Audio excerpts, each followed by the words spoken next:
네, 이번 시간에는 대단원 2단원의 개념 첫 번째 다항식과 다항식의 곱셈에 대해서 공부해 보도록 합시다. 우리 처음에 한 가지 이제 체크하고 넘어가야 될 게 있어요. 우리 중1 때 배웠던 것들 중에 하나인데 이 1차 방정식 있죠? x 플러스 1은 0, 이게 1차 방정식이에요. 그러면 좌측에 써져 있는 x 플러스 1은 뭐라고 그럴까요? 이거는 는 0이라는 이제 등호가 없고 좌변과 우변의 차이가 이렇게 없기 때문에 이런 거를 우리가 뭐라 그러냐? 그냥 1차식이라고 해요. 1차식. 1차 방정식과 요거는 1차 방정식. 1차 방정식. 1차 방정식과 1차식은 차이가 있는 겁니다. 자, 우측에 있는 1차 방정식은 요 등호를 이용해서 좌변과 우변이 같다라는 의미로 해석을 한 다음에 뭘 구해요? 여기서 x 값이 마이너스 1이라는 걸 구할 수가 있어요. 왜요? 이 플러스 1이 우변으로 이항을 하게 되면서 x가 마이너스 1이라는 개념을 하나 알게 되고요. 두 번째로 좌변에서 형성되어 있는 x 플러스 1이라는 식의 값이 우변에 있는 0이라는 값을 갖게 된다. 즉 등호는 같다라는 의미를 갖기 때문에 좌변과 우변이 같기 때문에 x 플러스 1을 했을 때 뭐에다가 플러스 1을 했는데 0이 되는 값은 x를 찾아라 라는 의미라서 x가 마이너스 1이라는 값을 갖게 되는 겁니다. 그게 방정식이에요. 거기에 x값 하나를 찾는 거기 때문에 1차 방정식인 겁니다. 자, 그러면 좌변에 있는 그냥 단순한 x 플러스 1은 뭐다? 그냥 1차식인 겁니다. 예, x의 1제곱이기 때문에 x 1제곱식이기 때문에 그냥 1차다. 그래서 차수가 1차다 해가지고 1차식인 거예요. 자, 그러면 다항식이라는 건 뭘까? 이번 시간에 배워야 되는 다항식. 이 다항식은 뭐냐? 항이 여러 개다. 이게 좀 한자로 마늘 다자를 써서 잠시만요. 마늘 다자를 써서 항이 여러 개다라고 해서 다항식이라고 하고 그 항이 여러 개 있는 식을 곱하는 거에 대해서 공부를 해볼 거예요. 첫 번째로 하나 체크하고 넘어가자면 이 곱셈의 부호에 대해서 체크를 하고 넘어갈 건데 플러스 곱하기 플러스 하면 당연히 플러스고 마이너스 곱하기 마이너스 하면 플러스 되고 플러스 곱하기 마이너스 마이너스 되고 마이너스 곱하기 플러스 하면 마이너스 된다는 거. 그러니까 간단하죠. 같은 부호들끼리 곱하면 플러스 다른 부호들끼리 곱하면 마이너스 이렇게 해석하면 됩니다. 이 정도는 기억을 당연히 하고 있어야 돼요. 자, 그러면 한번 볼까요? 다항식과 다항식의 곱셈은 분배 법칙을 이용해서 전개하고 그 다음에 전개를 한 다음에 두 번째로 동류항이 있으면 간단히 정리한다. 그게 두 번째예요. 그러니까 전개만 하고 끝나는 게 아니고 동류항이 있으면 간단히 정리를 하는 겁니다. 자, 그러면 볼까요? 여기 예를 들어놨어요. 분배 법칙이라는 건 뭐예요? A로 묶여져 있는 B 플러스 C의 곱이에요. 그래서 B 플러스 C와 A의 곱으로 이렇게 형성되어 있는 식은 A를 B로도 곱해주고 A를 C로도 곱해준 다음에 더해준다. 그래서 A를 분배해준다. B랑 C에게. 그래서 A 플러스 B 플러스 A 플러스 B가 아니라 AB 플러스 AC 이렇게 돼서 이게 분배 법칙에 해당되고요. 또 다른 의미로 A 플러스 C에 곱하기 A 플러스 B에 곱하기 C 이렇게 돼 있으면 이건 어떻게 돼요? 똑같이 A를 C랑 곱하고 B를 C랑 곱한 다음에 더해준다. 라고 해서 AC 플러스 BC 이렇게 분배도 되고 배분도 되는 겁니다. 그걸 바로 분배 법칙이라고 얘기를 하는 거예요. 자, 그러면 이거는 항이 하나인 거에다가 항이 뭐 이렇게 두 개를 곱해준 거예요. 그러면 자 이제 다항식의 곱셈에 대해서 보면은 항이 지금 보면 A 플러스 B라는 항이랑 C 플러스 D라는 항 두 개가 있어요. 자, 그러면 어떻게 곱해주냐?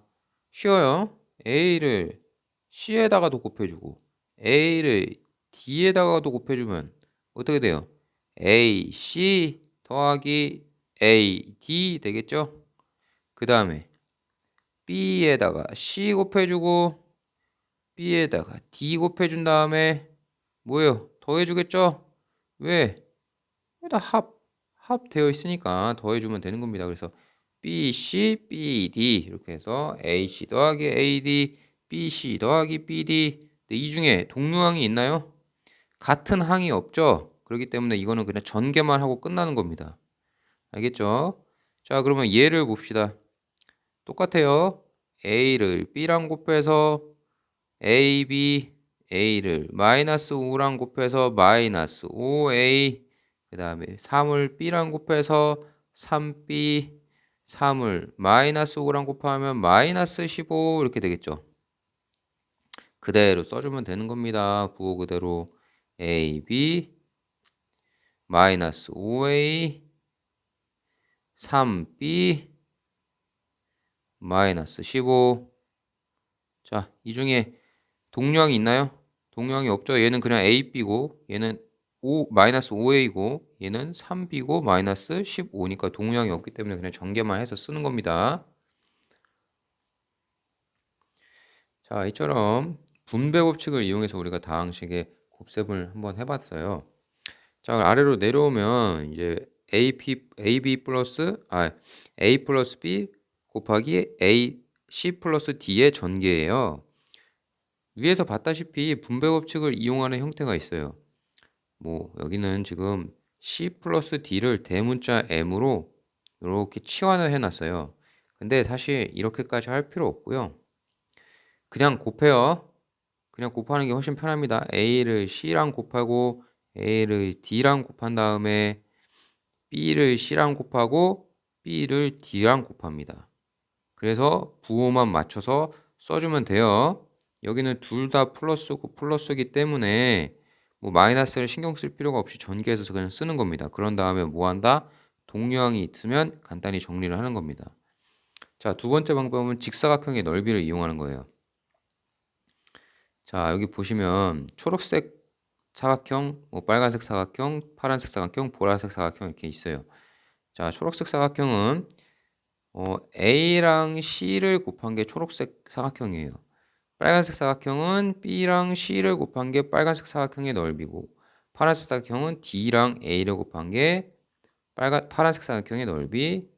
자, 보라색 사각형은 D랑 B를 곱한 게 보라색 사각형의 넓이에요.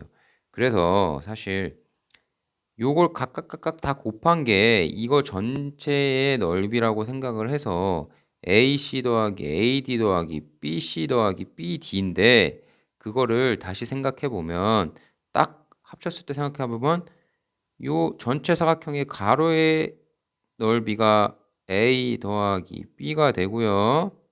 세로의 길이는 C 더하기 D가 되는 겁니다. 자, 그래서 당연히 요 넓이가 가로 곱하기 세로가 되기 때문에 AB 곱하기 CD가 돼서 그거를 한 게 결국 각각의 넓이를 더한 것과 결과가 같다는 얘기를 하고 싶어서 이렇게 전개를 해 놓은 건데요. 요 두 개를 다 결과가 같다는 걸 의미를 하는 겁니다. 그래서 사실상 우리가 다항식의 곱셈을 할 때는 이렇게 직사각형의 넓이 같은 거 이용 잘 안 합니다. 우리는 뭘 이용하냐? 분배 법칙을 이용하는 거를 많이 합니다. 거의 대부분 분배 법칙을 이용해서 계산을 해요. 자, 그러면 아래 개념 꼭 한번 문제를 풀어볼게요. 자, 위에서도 얘기했다시피 전개를 하고 그 다음에 동류항이 있으면 간단히 정리하는 겁니다. 자, 지금까지는 이제 전개만 하는 게 나왔어요. 그러면 동령이 있어서 간단히 정리하는 게 나오는지 한번 볼까요? 자, 이번에 한번 개념 1-1번 해볼게요. 자, x를 y랑 곱합니다. 첫 번째 xy, x를 2랑 곱합니다. 2x, 3을 y랑 곱합니다. 3y, 3을 2랑 곱합니다. 6. 자, 요 문제에 동령이 있습니까? 동령이 없어요. 그렇기 때문에 그냥 그대로 쓰시면 됩니다. 자, 마지막 문제도 한번 해볼게요. 마이너스 2x를 y랑 곱합니다. 그럼 마이너스 2xy 마이너스 2x를 5랑 곱합니다. 마이너스 10x 3이랑 y 곱하면 플러스 3y 3이랑 5 곱하면 플러스 15입니다. 자, 여기 동령이 없어요. 첫 번째 항은 xy 항이고 두 번째 항은 x 항이고 x에 대한 항이고 세 번째 항은 y에 대한 항, 네 번째 항은 상수항. 그렇기 때문에 동령이 없기 때문에 그냥 이런 거는 전개만 하고 끝나는 겁니다. 자, 두 번째 문제도 한번 해볼게요. 두 번째 문제 해볼게요. 자, a를 a랑 곱합니다. 그러면 a 제곱 a를 7이랑 곱합니다. 7a 2를 a랑 곱합니다. 2a 자 2를 7이랑 곱합니다. 14 이렇게 됩니다. 자, 근데 여기는 동령이 있어요 없어요? 있어요. 7a랑 2a가 동령입니다. 이럴 때 간단히 정리하는 겁니다. 그래서 a 제곱 더하기 7a 2a 더하면 9a 된 거죠. 더하기 14 이렇게 간단히 정리해서 쓰는 겁니다. 자, 그러면 마지막 여기 6번도 한번 정리해 볼게요. 한번 해볼게요. 자, 똑같이 하는 거예요. 자, 4a랑 3a 곱합니다. 12a 제곱. 자, 4a랑 4b 곱합니다. 16ab. 자, 마이너스 6b랑 3a를 곱하면 마이너스 18ab. ba라고 해도 되는데 일반적으로 우리는 알파벳 먼저 나오는 순서대로 쓰는 겁니다. 자, 그리고 마이너스 6b랑 4b를 곱하면 마이너스 24b 제곱이 됩니다. 여기도 동령이 있죠. 16ab 마이너스 18ab. 그래서 이거 간단히 해주면 12a의 제곱 마이너스 2ab 마이너스 24b 제곱이 돼서 이게 정답이 되겠습니다. 자, 그러면 3-2번도 한번 해보도록 합시다. 이것도 똑같아요. 전개해주고 동료한끼리 정리하는 겁니다. 자, a를 a랑 곱하면 a제곱, a를 마이너스 b랑 곱하면 마이너스 ab, b를 a랑 곱하면 플러스 ab, b를 마이너스 b제곱 곱하면 마이너스 b제곱, 마이너스 2를 a랑 곱하면 마이너스 2a, 마이너스 2a랑 마이너스 b를 곱하면 플러스 2b 이렇게 되겠죠. 자, 그래서 동령이 있나 없나 볼까요? 자, 보면 마이너스 ab 동령이죠. 자, 그 이외에 또 있나요? 없습니다. 그러면 정리해 보도록 하겠습니다. 자, a 제곱 마이너스 ab 플러스 ab 하면 이거 없어지네요. 자, 그 다음에 뭐 써주면 될까요? 마이너스 b 제곱 마이너스 2a 플러스 2b 이렇게 전개해주면 되겠습니다. 자, 그래서 이렇게 동량이 있으면 동량끼리 같이 계산을 해주는 겁니다. 그냥 넘어가면 안 돼요. 그냥 전개만 딱 해보고 넘어가 버리면 안 됩니다. 알겠죠? 자, 어려운 내용 있었나요? 없었으면 나머지 개념 콕콕 문제 다 푸시고 다음 페이지에 있는 대표 유형 1, 2번 그리고 그 옆에 있는 1-1, 1-2, 2-1, 2-2 다 풀어보도록 합시다.